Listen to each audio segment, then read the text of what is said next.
అందరికీ నమస్కారం. ఈరోజు మనం ఒక అద్భుతమైన, ఎంతో పవిత్రమైన పుణ్యక్షేత్రం గురించి మాట్లాడుకోబోతున్నాం. ఎక్కడో తెలుసా? ఆంధ్రప్రదేశ్లోని ప్రకాశం జిల్లాలో. అదేనండి, వెలిగొండ శ్రీ లక్ష్మీ వెంకటేశ్వరస్వామి ఆలయం. అసలీ క్షేత్రం వెనుకున్న కథేంటి? ఆ పేరెలా వచ్చింది? ఇవన్నీ ఇప్పుడు మనం వివరంగా చూద్దాం. ఇక్కడ అత్యంత ఆసక్తికరమైన విషయమేమిటంటే, అసలీ వెలిగొండ అనే పేరు ఎలా వచ్చింది అన్నదే. స్థానిక కథలు, పురాణాల ప్రకారం ఒకప్పుడు ఈ కొండల ప్రాంతంలో ఎందరో మహర్షులు ఎంతో నిష్ఠతో కఠోరమైన తపస్సులు, యజ్ఞాలు చేసేవారట. వాళ్ల అపారమైన భక్తికి మెచ్చి సాక్షాత్తు ఆ శ్రీ మహావిష్ణువే ఇక్కడ వెంకటేశ్వరస్వామిగా వెలిశాడని ప్రగాఢ విశ్వాసం. ఇక పేరు అంటారా? వెలిగొండ అంటే దివ్యమైన కాంతులతో వెలిగిపోయే కొండ అని అర్థం. ప్రాచీన కాలంలో ఈ ప్రాంతమంతా ఇలా దైవిక కాంతులతో ప్రకాశిస్తూ ఉండేదట. అందుకే దీనికి ఆ పేరొచ్చిందని స్థానికులు ఎంతో భక్తిగా చెబుతుంటారు.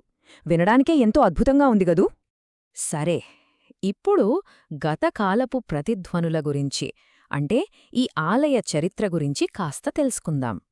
ఈ ఆలయ కాలానుక్రమాన్ని మనం ఒకసారి గమనిస్తే, ప్రాచీన యుగంలో ఇది కేవలం మహర్షులు, తపస్సులు, యజ్ఞాలు చేసుకునే ఒక పవిత్రమైన స్థలం మాత్రమే. ఆ తర్వాత వందల సంవత్సరాల క్రితం మన స్థానిక రాజుల దృష్టి దీనిపై పడింది. వాళ్లు ఈ క్షేత్రాన్ని ఎంతో శ్రద్ధగా కాపాడి అభివృద్ధి చేయడం మొదలుపెట్టారు. ఇక చరిత్రలో సువర్ణాక్షరాలతో లిఖించబడిన విజయనగర సామ్రాజ్యకాలం వచ్చేసరికి ఈ ఆలయ రూపురేఖలే మారిపోయాయి. దీనికి విశేషమైన ప్రాముఖ్యత, ఆదరణ దక్కాయి. అంటే ఒకప్పుడు కేవలం ఋషుల తపోభూమిగా ఉన్న ఒక చిన్న ప్రదేశం కాలక్రమేణా రాజుల ఆదరణతో ఒక మహాపుణ్యక్షేత్రంగా ఎలా మారిందో మనకిక్కడ స్పష్టంగా అర్థమవుతుంది. ఇక తరువాతి అంశం ఆధ్యాత్మిక అనుభూతి.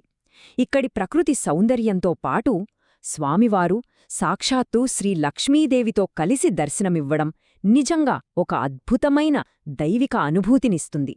ఇది దేన్ని స్పష్టంగా తెలియజేస్తోందంటే, ఈ క్షేత్రానికున్న అత్యున్నతమైన స్థానాన్ని. ఇక్కడ విశేషమేమిటంటే, పూజా విధానాలు, ఆచార వ్యవహారాలన్నీ కూడా సాక్షాత్తు ఆ కలియుగ దైవమైన తిరుమల శ్రీవెంకటేశ్వరస్వామి ఆలయ సంప్రదాయాలనే పోలియుంటాయి. తిరుమలలో స్వామివారికి ఎంత పవిత్రంగా, ఆగమశాస్త్రబద్ధంగా నిత్య కైంకర్యాలు జరుగుతాయో అక్షరాల అదే తరహాలో ఇక్కడగూడా పూజలు జరుగుతాయి. ఇది ఈ ఆలయ పవిత్రతను మరింత పెంచుతుందనే చెప్పాలి. నిత్యపూజల సంగతి సరే, కాని పండుగల సమయంలో ఇక్కడి వాతావరణం ఎలా ఉంటుందో ఊహించుకోండి. బ్రహ్మోత్సవాలు, అలాగే వైకుంఠ ఏకాదశి లాంటి పర్వదినాల్లో ఈ ఆలయ ప్రాంగణం వేలాది మంది భక్తులతో కిటకిటలాడిపోతోంది. ఆ సమయంలో ఇక్కడ ఎటు చూసినా పండుగ వాతావరణమే. నలుమూలల నుంచి జనం తండోపతండాలుగా వస్తారు. ఎటు విన్నా ఆ గోవింద నామస్మరణే మారుమోగుతూ ఉంటుంది. అదొక అద్భుతమైన, ఎప్పటికీ మర్చిపోలేని ఆధ్యాత్మిక పారవశ్యం. ఇక భక్తుల అపారమైన విశ్వాసాలు, వారి అడుగుజాడల గురించి ఇప్పుడు మనం మాట్లాడుకుందాం. ఇక్కడ అత్యంత కీలకమైన విషయమేమిటంటే, భక్తుల ప్రగాఢ విశ్వాసం. అంత దూరం ప్రయాణించి జనాలు ఇక్కడికి ఎందుకు వస్తారంటే, కేవలం ప్రకృతిని ఆస్వాదించడానికి మాత్రమే కాదు, వాళ్ల జీవితాల్లో ఉన్న ముఖ్యమైన సమస్యలను ఆ స్వామివారికి చెప్పుకోవడానికి. ప్రధానంగా 3 కోరికలతో వస్తారు.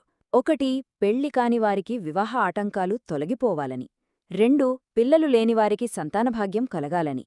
ఇక 3వది, కుటుంబంలో ఎప్పుడూ సుఖశాంతులు, సిరిసంపదలు ఉండాలని. అపారమైన నమ్మకంతో కోరుకుంటే ఆ వెలిగొండ స్వామి ఖచ్చితంగా తీరుస్తాడని వందలాదేళ్లుగా ప్రజల మనసుల్లో నాటుకుపోయిన నమ్మకమిది.